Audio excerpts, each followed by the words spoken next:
Hello everyone, welcome back to Neeshu Mavi law with me. और आज इस वीडियो में हम समझेंगे एक टॉपिक को जिसका नाम है ओम्बड्समैन, जिसको इंडिया में लोकपाल या फिर लोकायुक्त के नाम से जाना जाता है। तो चलिए शुरू करते हैं। तो सबसे पहले जान लेते हैं who is ombudsman. Ombudsman ombudsman है कौन?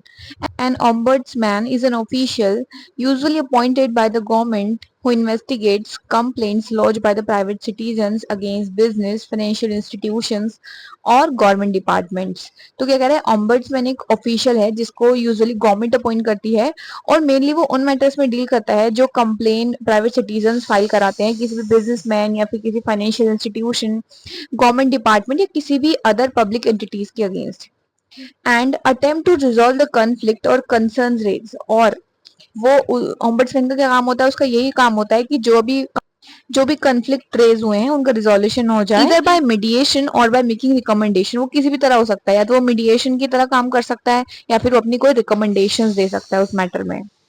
अब आगे बात आती है origin and development of ombudsman की इसका इंस्टीट्यूशन कहाँ से डेवलप हुआ, क्या इसका ओरिजिन है।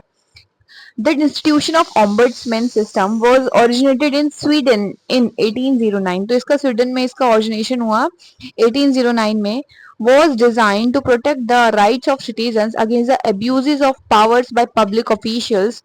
It was to act as a watchdog. तो किस लिए डिजाइन किया गया था कि जो भी सिटीजन्स हैं उनके राइट्स को प्रोटेक्ट किया जा सके, वो किसी भी अब्यूज का सामना ना करें by the public officials. So it was to act as a watchdog, वो वॉचडॉग की तरह काम करता था।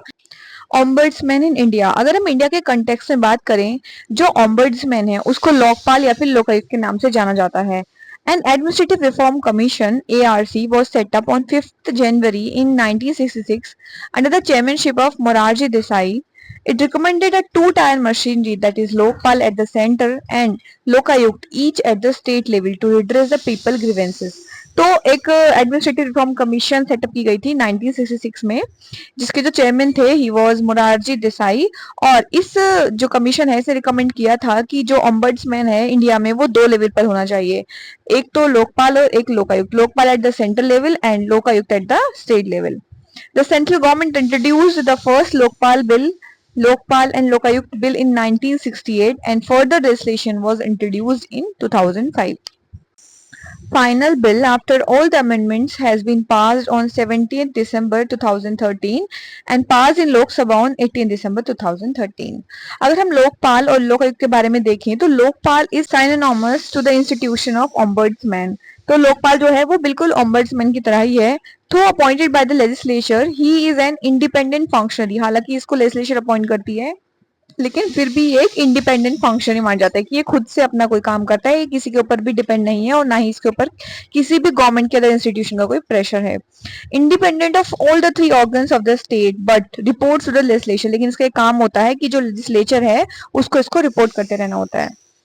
तो अगर हम लोकायुक्त के बारे में देखें, he is generally a retired जज ऑफ द हाई कोर्ट और द सुप्रीम कोर्ट। वो या तो हाई कोर्ट का जज होना चाहिए या फिर सुप्रीम कोर्ट का जज होना चाहिए, वो भी रिटायर्ड जज।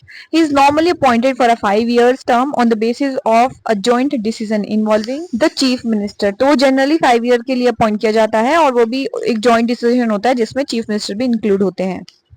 तो अब हम कुछ पॉइंट्स पढ़ लेते हैं the Lokpal and Lokayukta act 2013 के। तो according to the act the following recommendations are there. क्या क्या? Institution of Lokpal will consist of a chairperson and a maximum of 8 members. यानी जो लोकपाल का इंस्टीट्यूशन होगा उसमें एक चेयरपर्सन होगा और एटलीस्ट उसमें मैक्सिमम टू मैक्सिमम 8 मेंबर्स होने चाहिए। हाफ ऑफ देम जो होंगे उनके जुडिशियल मेंबर्स होंगे और रिमेनिंग जो हाफ बचेंगे उनमें से एससी एसटी ओबीसी माइनॉरिटीज और वुमेन होंगी। Lokpal jurisdiction will cover all the categories of public servants. यानी लोकपाल के जुरिस्डिक्शन में हर तरह के पब्लिक सर्वेंट्स आएंगे। All the entities receiving donations from foreign contribution regulation act in excess of 10 lakh per year are under the jurisdiction of Lokpal.